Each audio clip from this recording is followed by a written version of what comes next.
Hello guys, എന്തൊക്കെയുണ്ട് വിശേഷം? എല്ലാവരും സുഖമായിട്ടിരിക്കുന്നു. ഞങ്ങളിവിടെ ഹാപ്പി ആയിട്ടിരിക്കുന്നു.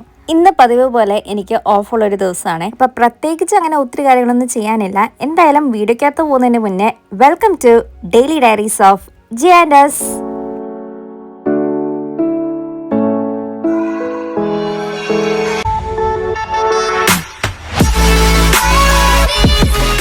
അച്ചുവിന് ഇന്നലെ നൈറ്റ് ഉണ്ടായിരുന്നു. അപ്പോൾ നൈറ്റ് കഴിഞ്ഞ് ഇങ്ങോട്ട് വരുന്നതിന് മുന്നേ തന്നെ എൻ്റെ അടുത്ത് പറഞ്ഞിട്ടുണ്ടായിരുന്നു 2 മുട്ട ഒന്ന് പുഴുങ്ങാനായിട്ട് വെക്കാമെന്നുള്ളത്. അങ്ങനെ ഞാൻ 2 മുട്ട അതിനകത്ത് പുഴുങ്ങാനായിട്ട് വെച്ചതാണ് കേട്ടോ. പിന്നെ അപ്പുറത്തതിനകത്ത് ഞാൻ ചായ ഉണ്ടാക്കാനായിട്ട് പാൽ വെച്ചിട്ടുണ്ട്.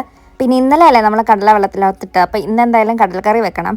പിന്നെ ഇന്നലെ ഞാൻ അപ്പത്തിനൊക്കെ അരച്ച് വെച്ചിട്ടുണ്ടായിരുന്നല്ലോ. അപ്പോൾ എനിക്ക് വലിയ പ്രതീക്ഷയൊന്നും ഇല്ലായിരുന്നു അത് ഫ്രിഡ്ജിൽ എടുത്ത് വെക്കുന്നതിന് മുന്നേ അത് പൊങ്ങി വരുമെന്നുള്ളത്. ആ ഒരു പ്രതീക്ഷയിൽ തന്നെ ഞാൻ ഇരുന്നതുകൊണ്ട് എൻ്റെ പ്രതീക്ഷ തെറ്റിയില്ല, അത് പൊങ്ങിയൊന്നും വന്നിട്ടില്ലായിരുന്നു. പിന്നെ ഓർത്ത് തന്നെ പിന്നെ ഒന്ന് ഉണ്ടാക്കി നോക്കാമെന്ന്. പക്ഷെ ഉണ്ടാക്കി നോക്കിയപ്പോഴും ഒത്തൊന്നും വന്നില്ല കേട്ടോ. പിന്നെ ആ മാവ് മൊത്തത്തിലോടെ എടുത്ത് കളയുമായിരുന്നു. എനിക്കറിയത്തില്ല എന്താ പറ്റിയെന്നുള്ളത്. എനിക്കൊന്ന് ഈസ്റ്റിൻ്റെ പ്രശ്നമാണെന്ന്. കാരണം ഞാൻ ഇത്രയും നാൾ ഉപയോഗിച്ചുകൊണ്ടിരുന്നത് നമ്മുടെ കേരള സ്റ്റോറിൽ നിന്ന് മേടിക്കുന്ന ആ ഒരു ഈസ്റ്റായിരുന്നു. പക്ഷേ ഈ പ്രാവശ്യം മാത്രമാണ് ഞാൻ അസ്തേന്നോ അതോ കോപ്പിന്നോ അവിടെ നിന്നെങ്ങാണ്ടാണ് ഞാൻ ഈസ്റ്റ് മേടിച്ചത്. പക്ഷെ അവിടുത്തെ ആ ഒരു ഈസ്റ്റിൻ്റെ പ്രശ്നമാണെന്ന് തോന്നുന്നു. അങ്ങനെ അപ്പം തിന്നാനുള്ള പ്രതീക്ഷ നല്ല രീതിയിൽ അങ്ങോട്ട് ഫ്ലോപ്പായി വന്നിട്ടുണ്ട്. അപ്പോൾ കടലക്കറി എന്തായാലും വെക്കാം. ചോറിനോടൊക്കെ കടലക്കറി നമുക്ക് കൂട്ടി തിന്നാമല്ലോ. അച്ഛന് തിന്നാനുള്ള 2 മുട്ടയുടെ കൂട്ടത്തിൽ തന്നെ എനിക്ക് തിന്നാനായിട്ടുള്ള 1 മുട്ടയും കൂടി ഞാൻ എടുത്ത് വെച്ചിട്ടുണ്ടായിരുന്നു. അങ്ങനെ മുട്ടയും കാപ്പിയായിരുന്നു ഇന്നത്തെ രാവിലത്തെ നമ്മുടെ ബ്രേക്ക്ഫാസ്റ്റ്. പിന്നെ അച്ചു കിടന്ന് ഉറങ്ങാനായിട്ട് പോയി. പിന്നെ ഞാൻ പാത്രങ്ങളെല്ലാം കഴുകി വെക്കാമെന്ന് വെച്ചു. ഇന്ന് നമുക്ക് ചെയ്യാനായിട്ടുള്ളത് കുക്കിംഗ് മാത്രമേ ഉള്ളൂ. വേറെ അങ്ങനെ പ്രത്യേകിച്ച് പരിപാടികളൊന്നുമില്ല. പിന്നെ ആസ് യൂഷ്വൽ നമുക്ക് തുണി അലക്കാനായിട്ടുണ്ട്. അപ്പോൾ തുണി കൂടി ഒന്ന് അലക്കി വെക്കണം. ഇപ്പോൾ തുണി അലക്കാനായിട്ട് ഞാൻ എന്തായാലും വാഷ് മെഷീനകത്ത് കയറ്റി വെച്ചിട്ടുണ്ടായി. അപ്പം അതൊന്ന് ആയി വരുമ്പോഴത്തേക്ക് നമുക്ക് കുറച്ച് കുക്കിംഗ് കാര്യങ്ങളൊക്കെ ചെയ്ത് വെക്കാം. അപ്പോൾ ആദ്യം തന്നെ ഞാൻ ഓർത്ത് കടല ഒന്ന് കുക്കറിനകത്ത് ഇടാവുന്ന, പിന്നെ അതാകുമ്പം അത് അതിൻ്റെ പണി ഇങ്ങനെ ചെയ്തോളും. പിന്നെ നമുക്ക് ബാക്കി കാര്യങ്ങളെല്ലാം ചെയ്താൽ മതിയല്ലോ. ഞാൻ ശരിക്കും പറഞ്ഞാൽ കടല ഇങ്ങനെ വെള്ളത്തിൽ ഇട്ടപ്പോൾ ഞാൻ ഓർത്തത് അപ്പവും കടലക്കറിയും കൂട്ടി തിന്നാന്നുള്ള രീതിയിലായിരുന്നു. പക്ഷെ അപ്പം നമ്മുടെ ഫ്ലോപ്പ് ആയതുകൊണ്ട് പിന്നെ ഞാനിങ്ങനെ കടല കഴുകാൻ നേരത്തെ ഓർത്ത് എന്തിനാ കടല വെക്കാനായിട്ട് പോകുന്നത്, ഒരു ആവശ്യമില്ലായിരുന്നു. അപ്പത്തിനോട് മുട്ടക്കറി വല്ലതും കൂട്ടിയാൽ മതി എന്നുള്ള രീതിയിൽ. കാരണം കടലൊക്കെ നമ്മൾ വല്ലപ്പോഴും മാത്രം വെക്കുന്ന കാര്യം കേട്ടോ. പിന്നെ ഇങ്ങനെ ഈ അപ്പോ ദോശ അങ്ങനത്തെ വല്ല എന്തെങ്കിലുമൊക്കെ ഉണ്ടെങ്കിൽ മാത്രമേ ഈ കടലക്കറി നമ്മൾ അങ്ങനെ വെക്കാറുള്ളൂ. അല്ലെങ്കിൽ നോയമ്പ് എടുക്കുന്ന സമയത്താണെങ്കിൽ മാത്രമേ കടലക്കറി വെക്കാറുള്ളൂ. പക്ഷേ സത്യം പറഞ്ഞാൽ നമ്മൾ 50 നോയമ്പ് എടുക്കാനായിട്ട് ഇരുന്നായിരുന്നു. പക്ഷേ അത് നല്ല രീതിയിൽ അങ്ങോട്ട് ഫ്ലോപ്പായി പോയതുകൊണ്ട് നമുക്ക് ആദ്യം തൊട്ട് 50 നോയമ്പ് എടുക്കാനായിട്ട് പറ്റിയില്ല. അപ്പോൾ ഞങ്ങൾ ഓർത്താൻ തന്നെ ഹോളി വീക്കിൻ്റെ ആ ഒരു ടൈം ആകുമ്പോഴത്തേക്ക് നമ്മൾ എടുക്കാവുന്നുള്ള രീതിയിൽ. സത്യം പറഞ്ഞാൽ ആദ്യമായിട്ടാണ് കേട്ടോ ഇങ്ങനെ ഫ്ലോപ്പ് ആവുന്നത്. നേരത്തൊക്കെ നമ്മൾ എടുത്തിട്ടുണ്ടായി, പക്ഷേ ഈ പ്രാവശ്യം ആദ്യമായിട്ടാണ് ഇങ്ങനെ ഒന്ന് ഫ്ലോപ്പായി വന്നത്. എൻ്റെ വീട്ടിൽ ഇപ്പോൾ എടുക്കുന്നില്ല. അതും അവിടെയും റെയറായിട്ടാണ് ഇങ്ങനെയൊന്ന് ഫ്ലോപ്പായി വരുന്നത്.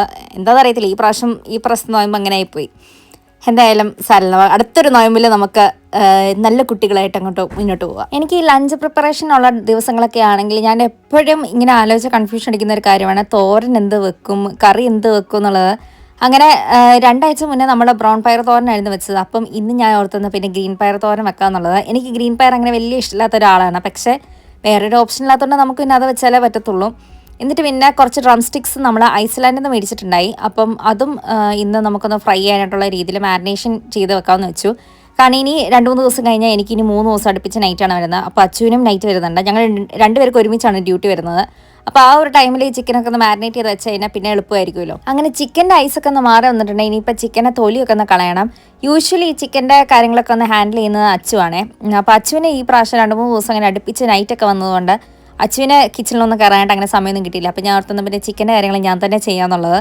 അങ്ങനെ ഞാൻ തൊലിയെല്ലാം കളഞ്ഞുകൊണ്ടിരിക്കുകയാണ്. ഇനിയിപ്പോൾ ഇതിനെ ചെറിയ രീതിയിലൊന്ന് മാരിനേറ്റ് ചെയ്യണം. അപ്പോൾ ഈ പ്രാവശ്യം ഞാൻ യോഗേർട്ട് വെച്ചിട്ടാണ് കേട്ടോ മാരിനേറ്റ് ചെയ്യുന്നത്. ഞാൻ വല്ലപ്പോഴും മാത്രമേ ഉള്ളൂ യോഗേർട്ട് വെച്ച് മാരിനേറ്റ് ചെയ്യുന്നത്.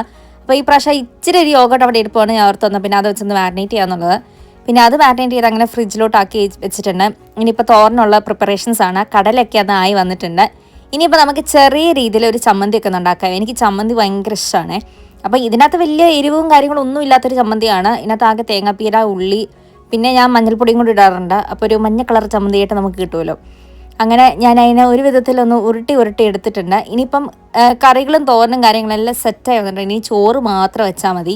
കറികളുടെ സെക്ഷനായിട്ട് ഞാൻ ഇന്ന് പരിപ്പറി വെക്കണമെന്ന് പറഞ്ഞുകൊണ്ടായിരുന്നിരുന്നത്. പിന്നെ നമുക്ക് തക്കാളി ഒന്നും ഇല്ലാത്തതുകൊണ്ട് പിന്നെ പരിപ്പറി വെക്കുന്നത് നടന്നില്ല. പിന്നെ യോഗട്ട് ഇരിപ്പിലായിരുന്നു, അങ്ങനെ മോര് വെക്കാനായിട്ട് പറ്റിയില്ല. പിന്നെ സാമ്പാറിനുള്ള കഷ്ടങ്ങളൊന്നും ഇല്ലായിരുന്നു പറഞ്ഞാൽ സാമ്പാറും വെക്കാനായിട്ട് പറ്റിയില്ല. അപ്പോൾ കറികളൊന്നും ഇല്ലായിരുന്നു. പിന്നെ ഞങ്ങൾ ഓർത്തുന്ന കറിയുടെ പകരം കടലക്കറിയുടെ കുറച്ച് ചാറങ്ങ് എടുത്തിടാമെന്നുള്ളത്. പിന്നെ നാളെ എന്തായാലും ഞങ്ങൾ 2 പേർക്ക് ഒരുമിച്ച് ഓഫാണ് കിട്ടുന്നത്. അപ്പോൾ നാളെ എന്തായാലും ഗ്രോസറി ഷോപ്പിംഗ് ചെയ്തിട്ട് തക്കാളിയൊക്കെ ഒന്ന് മേടിക്കാമെന്ന് വെച്ചു. കറി എന്തെങ്കിലും വെക്കണമല്ലോ. അങ്ങനെ എല്ലാ കാര്യങ്ങളും ഒരു വിധത്തിൽ അങ്ങോട്ട് സെറ്റ് ചെയ്തിട്ടുണ്ട്. ഇപ്പോൾ ചോറിന് മാത്രം വെച്ചാൽ മതി. ഇപ്പം ഞാനിങ്ങനെ എഴുന്നേറ്റ് വരുന്നതൊക്കെ ലേറ്റ് ആയിട്ടാണ് കേട്ടോ. കാരണം എൻ്റെ ആ നൈറ്റ് ഷിഫ്റ്റ് അങ്ങനെ വരുന്നതുകൊണ്ട് എനിക്കിപ്പം നൈറ്റ് ഡ്യൂട്ടിയുടെ ആ ഒരു സെയിം രീതിയിലാണ് എൻ്റെ ഓഫ് ഡേയിലും ഇങ്ങനെ പൊയ്ക്കൊണ്ടിരിക്കുന്നത്. അപ്പോൾ എനിക്ക് രാത്രിയിൽ ഇപ്പോൾ ഉറങ്ങാനേ പറ്റുന്നില്ല. അതെനിക്ക് ഭയങ്കര പാടാണ്. കാരണം ഞാൻ ഒത്തിരി ആൾക്കാർ പറയുന്നത് ഇങ്ങനെ കേട്ടിട്ടുണ്ട്, നമ്മൾ വൺസ് നൈറ്റ് ഷിഫ്റ്റ് നമ്മൾ ചെയ്യാനായിട്ട് തുടങ്ങി കഴിഞ്ഞാൽ നമ്മുടെ റൂട്ടീൻ മൊത്തത്തോടെ മാറും എന്നുള്ളത്. പക്ഷെ എൻ്റെ മൊത്തത്തോടെ മാറി ഗൈസ്. പിന്നെ നമ്മൾ ബാക്ക് ടു റൂട്ടീനിലോട്ട് വരാൻ ഭയങ്കര പാടാണ് കേട്ടോ.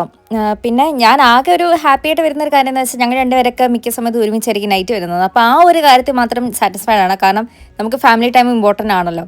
അല്ലാണ്ട് ഒരാൾ നൈറ്റ് ഷിഫ്റ്റ് ഒരാൾ ലോങ് ഡേ ചെയ്ത് കഴിഞ്ഞാൽ പിന്നെ രണ്ടുപേര് തമ്മിൽ കാണത്തില്ല, ഒരുമിച്ച് ടൈം സ്പെൻഡ് ചെയ്യാനായിട്ട് കാണത്തില്ല. അതാകുമ്പോഴത്തേക്കും നമുക്ക് ഭയങ്കര ഒരു ഇതായിരിക്കും, ഭയങ്കര വിഷമമായിരിക്കും. കാരണം നമുക്ക് ഒന്നാമത് വീട്ടിൽ ഞങ്ങൾ രണ്ടുപേരും മാത്രമേ ഉള്ളൂ, അപ്പോൾ വേറെ ആരും ഇല്ല.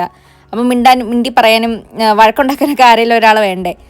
അപ്പോൾ അങ്ങനെ നൈറ്റ് ഷിഫ്റ്റ് വരുമ്പോഴത്തേക്കും എനിക്ക് കുറച്ചുകൂടെ ഹാപ്പിയാണ്. അങ്ങനെ കഥയെല്ലാം പറഞ്ഞ സമയം പോയത് ഞാൻ അറിഞ്ഞില്ല. ഇപ്പോൾ തുണിയൊക്കെ ഒന്ന് വിരിച്ചിട്ട് കഴിഞ്ഞിട്ട് നമ്മുടെ ലഞ്ച് ടൈമായി.